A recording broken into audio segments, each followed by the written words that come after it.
News now from Fox. We'll defend our police. We'll give our law enforcement heroes the resources, equipment, and support and respect that they so richly deserve. We're delighted to be joined today by a very good friend of mine, a man who is a great governor and is a great senator, Rick Scott, wherever Rick is. Rick, thank you. Alex Azar, the man that's really heading our COVID, you know, they're starting to give us very good marks. Do you notice that? We're getting very high marks on this China virus. Should have never come here. Should have never come here. They should have never allowed it to happen. Where is Rick and where is Alex? Where are they all standing? There's someplace here. There they are. Hi, fellas. Thank you, and good job, Alex. And proud sheriffs, police chiefs, all from across this incredible state. We appreciate you being here. Later today, Governor DeSantis, Senator Scott, and I will participate in a briefing on Florida's battle against the China virus. My administration is also closely monitoring the hurricane approaching the Florida coast. In fact, I got to get out of here. It's right behind me. I'm leaving. It's not far off, I will tell you. You know, it's not too for good luck. Have a great evening. Have a great evening, fellas. But we'll do whatever's necessary to help Florida and this storm. I guess it's going to be a pretty rough storm, but I know one thing. After having done this for 3.5 years, you've seen worse. You've seen some beauties. And as soon as those storms came in, I signed those emergency declarations before Rick would even ask for it, or before Ron would even ask for it. And they asked very quickly, both of them, I can tell you.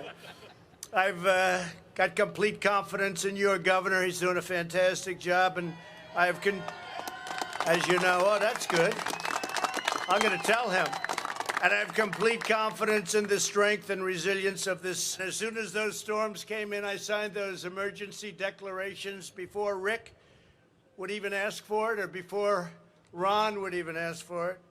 And they asked very quickly, both of them, I can tell you. I've got complete confidence in your governor. He's doing a fantastic job, and I have, as you know, oh, that's good. I'm going to tell him. And I have complete confidence in the strength and resilience of this incredible state and the incredible people, my friends in this state. Thank you.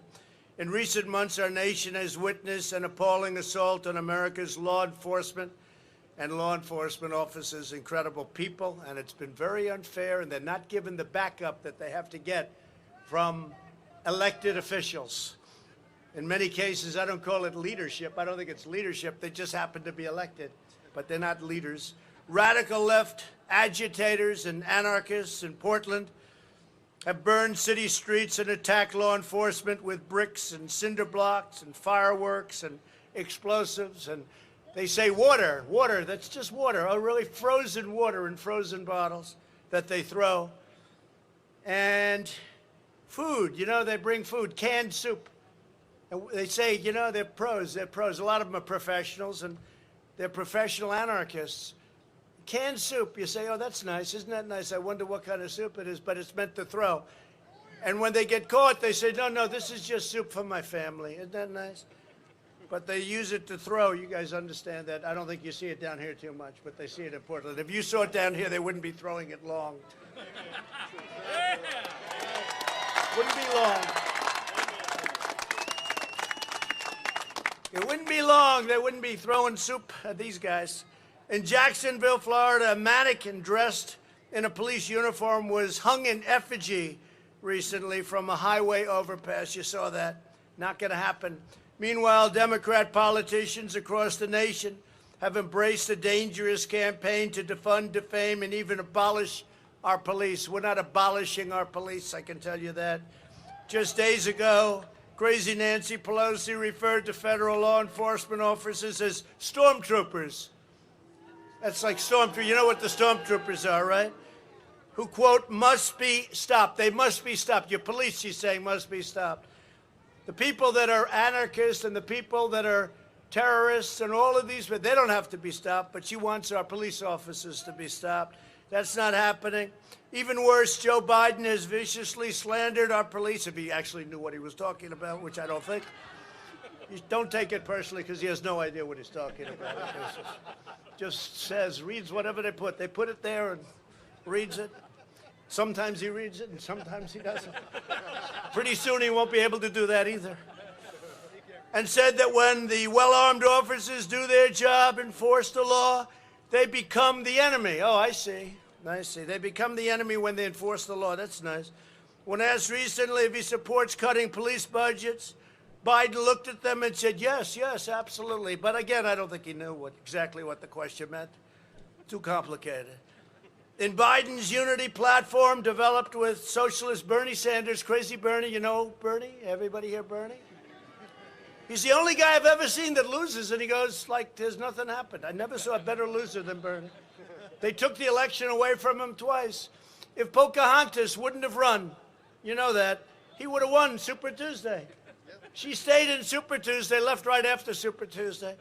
If she stayed and if she would have left the race just a few days before, the day before, Bernie would have gotten the thing. And then he gets out and he's friends with everybody like nothing happened. I don't know.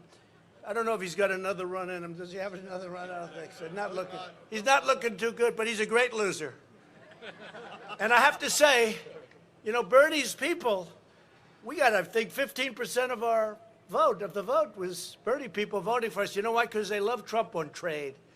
Because I stop and trade. Look at what we did with China. We took in tens of billions of dollars. And before the plague came in, we were doing so great. We were doing better than any country has ever done. We were beating China at every level. They were in a year, 67 years ago.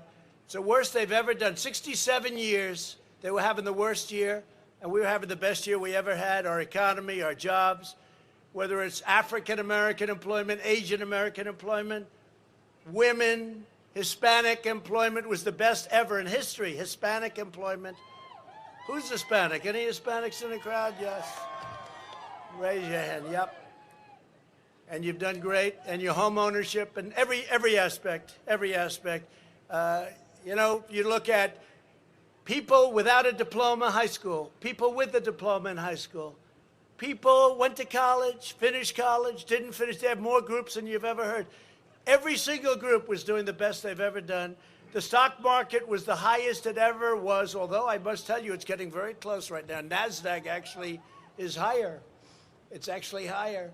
And we had the best job numbers just recently, but we had the best of everything. The good news, we rebuilt our military, $2.5 trillion. $2.5 trillion. Think of that. We totally rebuilt our military.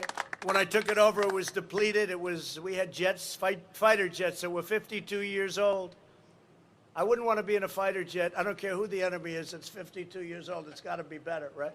But we have now all brand new fighter jets, lots of F-35s, a super jet. We have new missiles and new rockets and new everything, new tanks. We have a brand new military. Most of the equipment's delivered. A lot of it's actually coming, but it's coming very soon. All built in the USA, made in the USA. It's very important. So we have people like Bernie want to reimagine public safety. They want to reimagine it. That's what they talk about. We're going to reimagine. We'll reimagine them. I don't know much about what they do. I can tell you one thing. I support them, and the reason I support them is there's nobody better in the world. They don't have to reimagine. They know exactly what they're doing. Every day they get up and they go to work. They know what they're doing.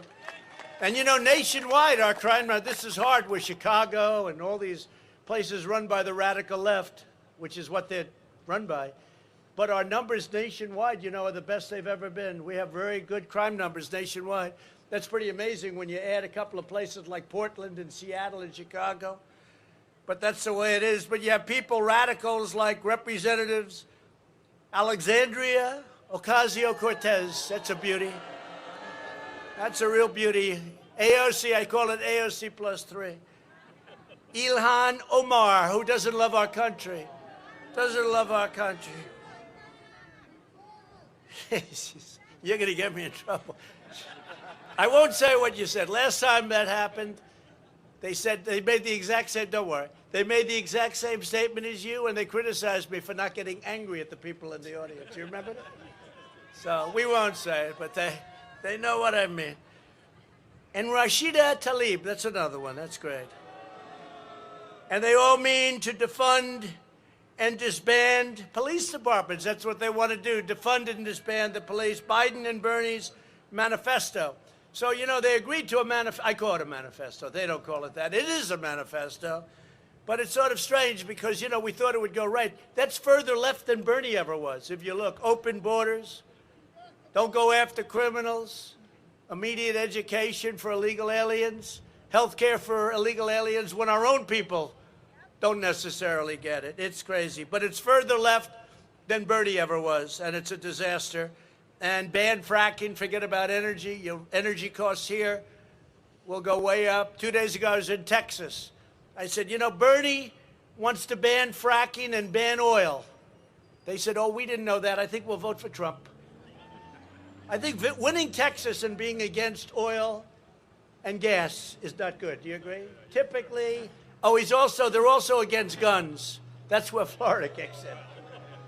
They want to get rid of your Second Amendment. They will. If something happens here, one of the unexpected things that can happen, but they would immediately go for the Second Amendment, and I'm protecting your Second Amendment, totally protecting it. Biden supports lethal sanctuary cities which release dangerous criminal aliens onto the streets. They protect aliens, much more so than people that aren't aliens. They protect criminals. And Biden opposes the death penalty, even for cop killers and child murderers. I see in Boston, where you have the animal that killed so many people during the Boston Marathon, they just sent his conviction for the death penalty back to the lower court, so they'll argue about that for a long time. It's ridiculous. Think of that. It's ridiculous. Under the last administration, funding for local police was cut by hundreds of millions of dollars, and now they're talking about a much larger cut. 80% of the state and local enforcement surveyed reported a drop in federal funding, and MS-13 was allowed to go wild in our cities during the last administration. We've taken thousands and thousands of MS-13 the hell out of our country, and we brought them back. And now with the wall up to 267 miles, we built 267 miles. They don't talk about it. You never hear about the wall anymore. Used to be the biggest subject. Now I want the fake news media to talk about the wall. They don't want to talk about it. But it's had a great impact on the border. Mexico's had a great impact. They've been really nice to us. They have 27,000 soldiers on our southern border protecting us from people coming in from lots of places. Some places that aren't working out so good, but from Mexico, you know, coming illegally into our country, and Honduras, Guatemala, El Salvador. So we have the strongest border we've ever had, and as the wall gets up, nothing gets through that wall. That wall was built to last and last a long time. You know, when we were building the wall, I went to Border Patrol. Border Patrol, ICE, these are incredible people. And I went to them and I said, what kind of wall do you want? Do you want a nice solid concrete wall that I can throw up real quick? They said, no, sir, we need to have some see-through ability, right? And they want see-through, and ideally we want steel, sir, but we also want concrete. So we'd like steel on the outside, concrete on the inside, and then, sir, if you could put heavy strength rebar. I said, well, this is getting to be a little bit much. But we gave them everything they want, and the plate on top, that's an anti-climb plate for those that are interested. That makes it very tough to climb. First I said, I don't like the plate on top. They say, sir, that's for anti-climb. Makes it much tougher to climb. I figured I could save a few bucks. We didn't save the money, but we got it for the right price. So we're at over almost 270 miles. By the end of this year, it'll be just about finished, maybe early next year, just about. And we actually are doing more wall than we stated we were going to do. We're going to be over 500 miles. That's a lot of wall. It's a lot of wall. And it's having a tremendous impact. Wherever the wall is built, people aren't coming through. You can't get through. So the victims of the radical anti-police policies are millions of innocent Americans of every race, color, and background, including countless amazing Hispanic Americans who follow our laws, love our country, uplift our communities, and want safety for themselves and for the families. And I'll tell you what, the Hispanic Americans understand the border better than anybody, even me. I think I've become an expert. But they understand, and they want great people coming into the country. And they don't want people taking their jobs, and they don't want people taking their houses and taking their prosperity. But we've had a tremendous relationship. In fact, I was given, by the way, the Cubans. Do we have any Cubans here? I was given last time the Bay of Pigs Award. Bay of Pigs Award. They gave me the Bay of Pigs Award, so that was a big thing. We do great with Venezuelans. We're taking care of Venezuela, and we're taking care of Cuba. Joe Biden and the radical left's outrageous campaign against law enforcement is the major reason violent crime is surging in Democrat-run cities all across the nation. Where you have a Democrat-run city, you have a city with problems. If Joe Biden is elected president, the chaos and bloodshed will spread to every community in our land. You'll have a Portland everywhere. Look at Portland. It's like from 100 years ago. But I will tell you, Homeland Security has been incredible. A number of days ago, we sent them to protect the courthouse, if you can believe this. We actually sent them in, and they've done a great job. They protected it. These rallies or these riots, terrorists, anarchists, they've been going on now for 64 days. So 7 days ago, we sent them in. They protected the courthouse. And now we gave them a very short period of time, like days. They actually started yesterday to clean up their city and get rid of this, let's say these people, because I almost used a bad term. And I would have been in trouble with all of those people up there, right? That's the news. See, there they are. A couple of good ones, mostly bad ones. But we would have been in big trouble. But we cleaned it up, and they emptied out the park last night. You know, they're supposed to invite us in, but we invited ourselves. But if they don't clean it up, we'll be sending in people, and we'll take care of it in about 2 hours. It'll go very quickly. But they know that. They know that. But I want to thank Homeland Security because they protected the courthouse. By the time they got there, the graffiti was all over the place, but they were looking to blow it up and tear it down. In Joe Biden's America, you and your family will never be safe. Rioters and criminals will be totally protected. Law-abiding citizens will be totally disarmed. And American families will be at the mercy of the violent left-wing mob that you've been watching on television. There will be no safety, no security, no peace, no justice, no one to protect you, and no one to defend the American way of life. People like standing behind me will not be considered prime time. With me, they are considered prime time. They're the best we have. They're the best we have. I mean it. I mean it. Under my administration, we take a different approach. As president, I will always stand with the incredible men and women of law enforcement. And by the way, that means your unbelievable first responders, your unbelievable firemen and women, your unbelievable groups of people that work the ambulances, and the doctors and the nurses that are so brave, and we're with all of them. Upon taking office, I ended the last administration's 8-year crusade to cripple our sheriffs, our police officers, and law enforcement heroes all over our country. I made available $760 million worth of surplus military equipment to protect police in the line of duty. Did all of you get some of that? Pretty much, right? Because they weren't doing it. They didn't want to do it because they said it made the police look too strong. I said, what's that all about? And a lot of it is defensive equipment, right? It's the trucks and the heavy armor and things to defend yourselves. And it was sitting in warehouses all over the United States drawing dust, just getting older and older. Some of it was brand new, but it would just get older and older.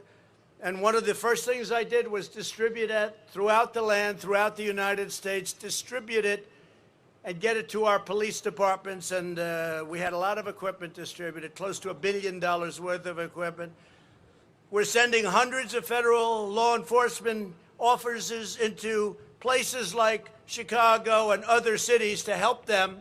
And if they don't get their act straightened out, in Chicago, over the last few weeks, you had hundreds of people shot and far too many people, I won't even give you the number, it's a disgrace, far too many people killed, including young children, who were supposedly by accident, probably were by accident, stray bullets. And they'll either get their act straightened out, cleaned up, or we're going to clean it up for them, and they know that. I pledge to every law enforcement officer here and anywhere in this land that if I'm reelected, I will fight for our police every single day. I do anyway. I fight like hell for our police, and sometimes I'll see it. I'll see it on the other side. I'll see it with the Democrats. They always want to cut back from the police. And, you know, you're talking about peanuts. You're talking about small amounts of money relative to the kind of horror that can happen with death and with destruction and all of the things you look at. These people are great, and they do a phenomenal job. They're brave, they're strong, and frankly, I know they're well paid. They're not well paid enough as far as I'm concerned. And I'll work with the Republican Congress, where we have great support and great support for law enforcement, to confront the far-left local prosecutors in Democratic-run cities who are refusing to prosecute crimes, even murder. And when they do, they let people out almost instantly. It's incredible. You wouldn't even believe it could be happening.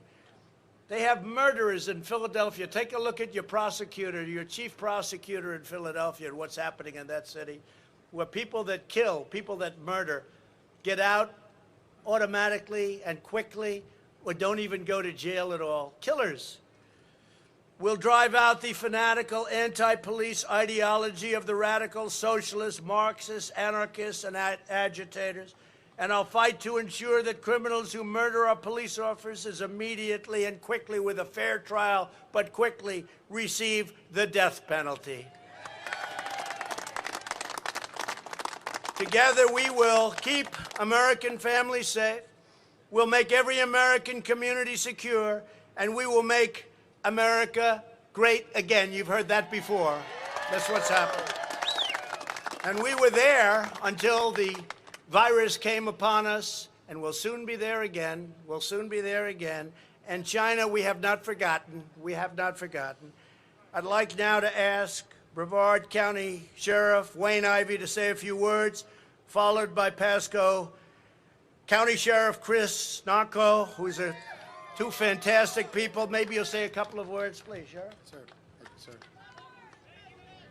Mr. President, thank you for standing with us today. I'm Brevard County Sheriff Wayne Ivey, and today I'm extremely proud to stand with fellow sheriffs from across the state of Florida as we proudly give our support to President Donald J. Trump.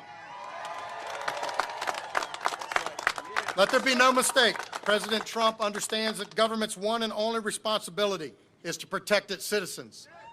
That's why myself and thousands of law enforcement officers across our great nation support President Trump, as he understands that America's sheriffs and law enforcement officers are the first and last line of defense for our citizens and our constitutional rights. I've been a law enforcement officer for over 40 years, and I've never seen a time with challenges like our country faces today. A time when all of a sudden there are those who suggest defunding the police, going soft on crime, and even worse, that it's okay to commit acts of violence and looting simply because they oppose law and order. Now, like never before, America needs a president who stands strong with our law enforcement officers and who will be unwavering in protecting what I call our 3 C's, our citizens, our cops, and our Constitution. Donald Trump is that president, and each of us on this stage knows just how important it is to have his continued support from the White House in making sure that America's law enforcement officers have the resources, tools, and backing that it takes to get the job done.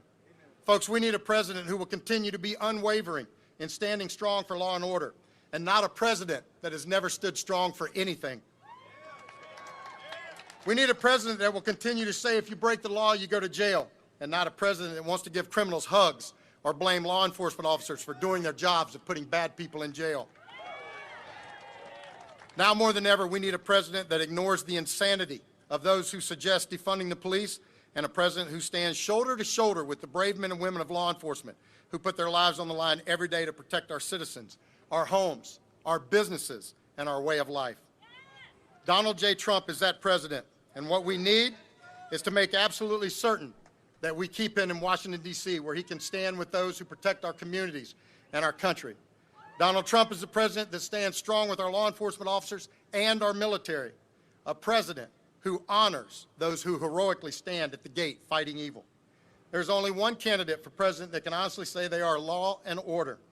Only one clear-cut candidate that is willing to stand on the steps of the Capitol and say, these are our cops, our protectors, and it's time we as a nation stand to protect them.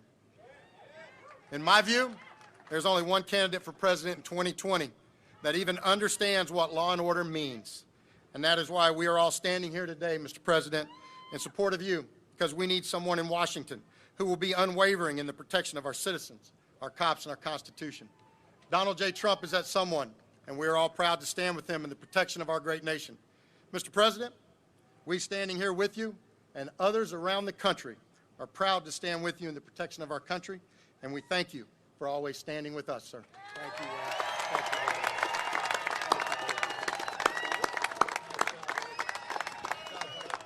How you doing, Tampa Bay?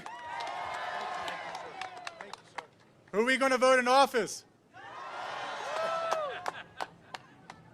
That's right, we're going to bring them back in. 4 more years, we need them. I want to thank Senator Wilton Simpson. I know he brought Pasco down here. Did you, Senator? And Senator Rick Scott. He's up there in D.C. working very, very hard for us. Thank you, Senator, very much. Mr. President, next time you come, we're going to do a boat parade instead. Good. It's much better. Good. My beautiful wife, Bridget, recommended that. I'm proud to stand here with my fellow sheriffs to endorse and support President Donald Trump for his re-election. And like him, we are praying for everybody in the path of this hurricane. I also am very proud President Trump stands with those brave and strong law enforcement officers, those women and men that are out there trying to be peacemakers. Because right now we're hurting. Our families are hurting. But he's the one who's standing up there supporting us, along with all of you. And I want to say thank you very much.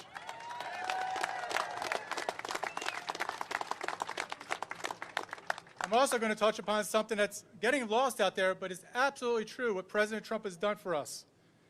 He understands the healthcare issue of mental health and substance abuse that we all deal with. And law enforcement has become an issue that we deal with, but it's a healthcare issue, especially in Florida, that we are dealing with. And he has stood up during his presidency to help those people. During his first term, he's championed to expand drug treatment in federal prisons and enhance reentry programs. President Trump understands that good people became addicts, not because of issues of their own, but because they were led to opioids, and that became a dependency that they become marginalized in. But he's reached out to help them. Those are those people that we deal with every day. And when you hear that unfortunate firm defund the police, that's defunding those people with mental health and substance abuse that need our help. President Trump did not ignore their plight. He helped them and their families because every one of us knows somebody. He also held the first White House summit on mental health. He's been fighting for more funding to support those who need that help. Those healthcare issues that we deal with in our community are overwhelming law enforcement. He understands that. President Trump is out there supporting us because he understands they're not just statistics of people who have been killed by opioids. That's our grandchildren, our sons, our daughters, our brothers, our sisters, and a friend. Those are those people that need that help. This president is the one who stood up and is helping them, helping us help them too.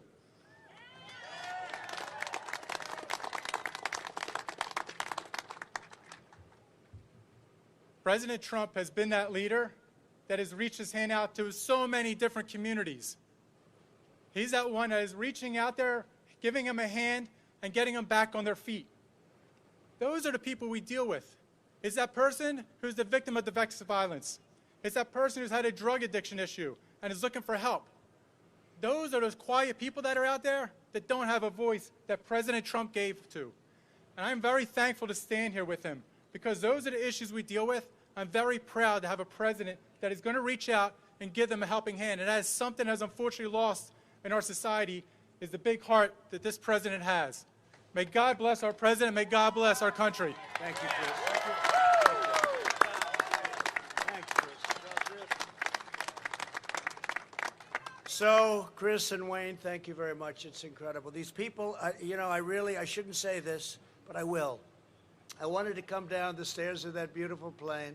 I want to shake their hands, then I want to hug them and kiss them, but I won't be able to do that for about maybe 90 days or so.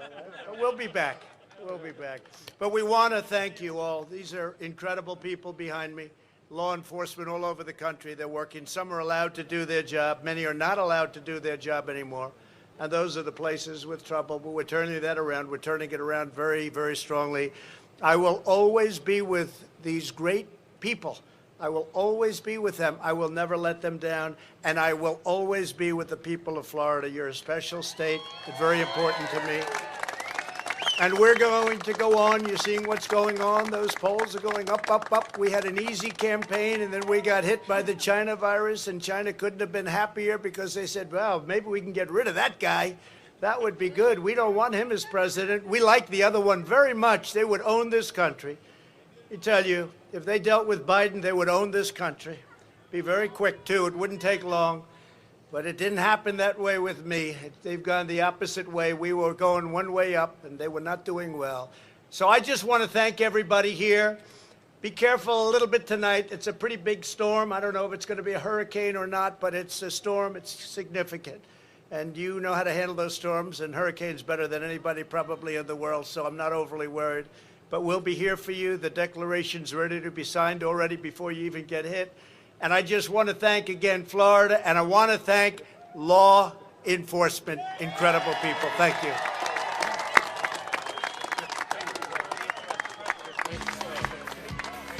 Who did better? I don't know. Thank you, fellas. Thank you. All right, guys, once again, President Trump there in Florida.